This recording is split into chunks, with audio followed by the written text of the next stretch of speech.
नमस्कार दोस्तों, कैसे हो मेरी प्यारी सी ब्यूटीफुल फैमिली। आई होप आप सभी स्वस्थ होंगे और सेल्फ लव करके अपनी सेल्फ ग्रोथ पर ध्यान दे रहे होंगे। दोस्तों, अक्सर करके आप दूसरों के जीवन को देख करके हमेशा ये अंदाज़ा लगाते हैं कि ये इंसान हमसे ज़्यादा खुश है, लेकिन हो सकता है कि वो इंसान आपको देखकर ये सोचता हो कि ये इंसान मुझसे ज़्यादा खुश है। यकीन कीजिए कि जो आज आपके पास है ना, ये जाने कितने लोगों का सपना है कि ये उनके पास होना चाहिए। हम इंसान हैं और हम इंसानों की ज़िंदगी में कुछ न कुछ अधूरापन ज़रूर होता है, चाहे वो इंसान इस दुनिया का सबसे अमीर ही क्यों ना हो, चाहे धन दौलत उसके पास कितनी भी बेशुमार क्यों ना हो, लेकिन उस इंसान की ज़िंदगी में एक अधूरापन ज़रूर होता है। अगर किसी इंसान को भगवान ने परफेक्ट बना दिया होता ना, तो शायद वो इंसान दूसरे इंसान को कुछ समझता ही नहीं। इसलिए अपने आप पर ध्यान दें। अगर किसी एक इंसान की वजह से आप अपने जीवन में आगे नहीं बढ़ पाते, यानी कि आपकी ब्रेकअप स्टोरी है, किसी इंसान ने आपको छोड़ दिया, धोखा दिया, आपको ऐसे मुकाम पर लाकर छोड़ दिया जहां आपको लगता है कि मेरे पास कुछ बचा ही नहीं, तो आप यहाँ पर पूरी तरह से गलत हैं, क्योंकि आपके पास अब बचने के लिए ही बचा है। आपके पास उतना सब कुछ है जो आप कर सकते हैं, क्योंकि जो फालतू का टाइम आप उस इंसान को दे रहे थे, जो अपनी सक्सेस का टाइम, जो अपनी ग्रोथ का टाइम आप एक ऐसे इंसान को दे रहे थे जो सिर्फ़ और सिर्फ आपको बर्बाद कर रहा था, अब वो टाइम आपको सेव करेगा। यानी कि वो ही टाइम है अब आपके पास में जहां आप अपनी सक्सेस पर ध्यान दे सकते हैं।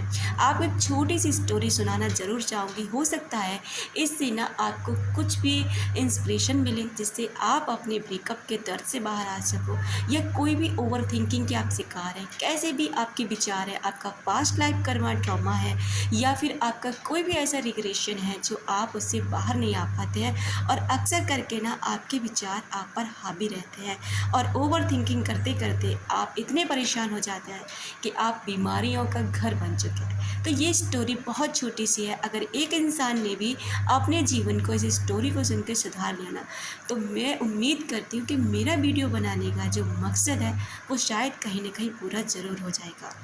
तो दोस्तों, अगर आप भी ऐसे किसी व्यक्ति को जानते हैं जो ओवर थिंकिंग का शिकार है, जो अपने शायद जीवन में आगे नहीं बढ़ पा रहा है, परेशान है किसी भी ट्रॉमा को लेकर, तो उनके साथ ये शेयर ज़रूर करें। हो सकता है ये उसके लिए बहुत ज़्यादा हेल्पफुल हो। तो कहानी स्टार्ट करते हैं कि एक नया नया मॉन्क बना था, यानी एक साधु, जो अभी युवा अवस्था में था और इतना परेशान रहता था, बहुत ज़्यादा। वो अपने जिनके पास वो रहने गया एक कुटिया में, उनसे बोलता है कि मैं पता नहीं क्यों आगे नहीं बढ़ पाता, मेरे साथ जो बचपन में हुआ है मैं उससे बाहर ही नहीं निकल पाता। मैं इस अवस्था तक पहुंच चुका हूं, मैं जवान हो चुका हूं और मैंने सब कुछ त्याग दिया, लेकिन मेरे वो विचार, मेरी वो घटना है, मेरा पीछा नहीं छोड़ती है। मैं क्या करूं? उस साधु ने कहा कि देखो, सामने उस पहाड़ी पर जो थोड़ी सी दूर थी, एक साधु रहते हैं। वो पहले यहीं रहा करते थे, लेकिन अब वो यहाँ से जा चुके हैं और अब वो ना वहाँ रहते हैं। अगर तुम चाहो ना तो आप उस साधु से मिल सकते हैं। वो बहुत ही ज़्यादा प्रतापी हैं, बहुत ज़्यादा ज्ञान देने वाले हैं, और वो एकांत में रहते हैं। तो हो सकता है तुम्हारी समस्या का समाधान उनके पास हो। वो वहाँ पर चला जाता है, शाम तक उनके पास पहुंच जाता है और अपनी सारी समस्या ना उनके सामने रख देता है। साधु कहते हैं कि देखो, कल सुबह ना हमें नीचे पहाड़ी एक गांव है, वहाँ पर जाना है, तुम भी मेरे साथ चलना, हो सकता है तुम्हारे सवाल का जवाब मिल जाए। वो उनके साथ जाने को तैयार हो जाता है। जैसे वो पहाड़ी से नीचे उतरने लगते हैं तो साधु महाराज उससे कहते हैं कि ये पत्थर जो पड़ा है ना, इसे उठा लो। अब वो उनकी आज्ञा का पालन करता है, क्योंकि साधु महाराज बहुत ज़्यादा प्रतापी थे और उनसे बड़े थे, यानी गुरुतुल्य थे। तो उस पत्थर को उठा करके चलने लगता है। अब ढलान है, ढलान पे चल रहा है और उसके ऊपर एक भारी सा पत्थर कंधे पे लिए हुए है। अब वो चलते चलते सोचता है कि ये तो मुझे चलने भी नहीं दे रहा, इतना भारी पत्थर हो चुका है कि मैं चल भी नहीं पा रहा हूँ, परेशान हो रहा है। लेकिन क्या करें, चलना तो पड़ेगा ना, क्योंकि साधु की आज्ञा है। उस पत्थर को लेकर वो आगे बढ़ तो रहा है, लेकिन उसे परेशानी बहुत हो रही है क्योंकि बोझ ना उस पर बढ़ता ही जा रहा है। वो पसीने में दरबदर हो जाता है, लेकिन वो महाराज से ये नहीं कह पाता कि मैं अब नहीं उठा सकता। अब वो कैसे भी करके उस पहाड़ी से नीचे उतर जाते हैं और वो उस पत्थर को वहीं पर पटक देता है और उनसे कहता है कि आज तो मेरी जान ही निकल गई। मैं बड़ी मुश्किल से, मैं इस अवस्था में तो हूँ, इतना जवान तो हूँ मैं कि किसी भी वज़न को लेके चल सकता हूँ, लेकिन फिर भी मेरी हालत बहुत ख़राब हो गई। आपने आखिर में इस पत्थर को लेकर चलने के लिए क्यों कहा?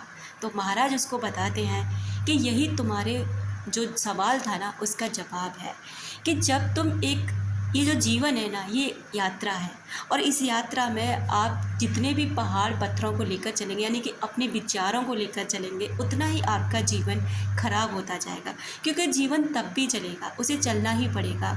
और जितने ज़्यादा आप किसी भी घटना को लेकर चलते हैं ना, वो घटना अक्सर आपके दिमाग में, आपके विचारों में होती है। बाकी बाहर की दुनिया में वो घट चुकी है, अब उसका कोई अस्तित्व नहीं बचा। वो बचा है तो तुम्हारे दिमाग में, और जब तक तुम उन विचारों को ख़त्म नहीं कर देते, तब तक तुम्हें इनका सामना करना ही पड़ेगा, क्योंकि ये विचार ही हैं जो तुम्हें आगे नहीं बढ़ने देते। यकीन करो, बाहर की दुनिया में कुछ भी नहीं बचा। तुम्हारे विचार ही हैं जो तुम्हें रोकते हैं, तुम्हारे विचार ही हैं जो तुम्हें आगे बढ़ने से हमेशा रोकेंगे। जब इन विचारों को तुम ख़त्म कर दोगे कि जो होना था ना वो हो चुका है, अब इससे मुझे आगे बढ़ना और आगे का जीवन मुझे किस तरह से जीना है, किस तरह के विचार रखने और किन घटनाओं से मुझे सबक लेना है और किन व्यक्तियों से बच कर के मुझे अपने जीवन को आगे बढ़ाना है, तब तक तुम ऐसे ही परेशान रहेंगे और यही तुम्हारे जीवन की सच्चाई है। तो ये स्टोरी आपको ये बताती है कि अगर आपके साथ में कोई भी ऐसी घटना घट जाती है जो आपको बहुत परेशान करती है, लेकिन तुम निकल नहीं पाते हो, चाहे वो ब्रेकअप स्टोरी हो, किसी इंसान का धोखा हो, या कोई भी जीवन में घटना, किसी ने भी किसी के साथ कुछ भी किया हो, तो वो सिर्फ़ और सिर्फ तुम्हारे दिमाग में रहती है और तुम ओवर थिंकिंग के शिकार हो जाते, क्योंकि विचार एक चेन सिस्टम है। यानी कि इन विचारों को आप जितना एक बार सोचना शुरू कर देते हैं, तो यही विचार ऐसे ही विचारों को अपनी ओर आकर्षित करते रहते हैं और इस तरह से इल्यूज़न में आप फंस जाते हैं। इस तरह से ये विचार आप पर हावी हो जाता है कि आपको लगता है कि सब कुछ खत्म है, कुछ है ही नहीं और यही जीवन चल रहा है और आप वहीं की वहीं रहते हैं। इसलिए इसको ख़त्म कीजिए। अगर आप परेशान हैं, ओवर थिंकिंग करते हैं, तो उस जगह से उठ जाइए जहाँ भी बैठकर आपको इस परेशानी होती है। अपने आप को किसी ऐसी जगह पर बिज़ी करिए जहाँ आपको अच्छा लगता है। नए दोस्त बनाइए, नई चीज़ों से जुड़िए, अपनी हॉबी से जुड़िए, अपने आप को खुश करने के लिए जो कर सकते हो ना करिए। बाहर निकलिए, कहीं घूमने जाइए, यानी कि अपने आप को जो खुशी दे सकते हो ना वो देने की पूरी कोशिश करिए। लेकिन इन विचारों में फंस कर ना इस प्यारे से जीवन को ख़राब बिल्कुल मत कीजिए, क्योंकि ये जीवन आपको मिला है और इस जीवन की यात्रा आपको पूरी करनी ही पड़ेगी। चाहे आप अध्यात्म से जुड़कर कर लें, चाहे आप किसी भी तरीके से, लेकिन ये आपको करना ही है। दोस्तों, जीवन बहुत महत्वपूर्ण है, इसको जीना सीखिए, इसको समझना सीखिए और इसको समझ के आगे बढ़िए। Thank you so much. अपना ख्याल रखें और अपनों का ख्याल रखें।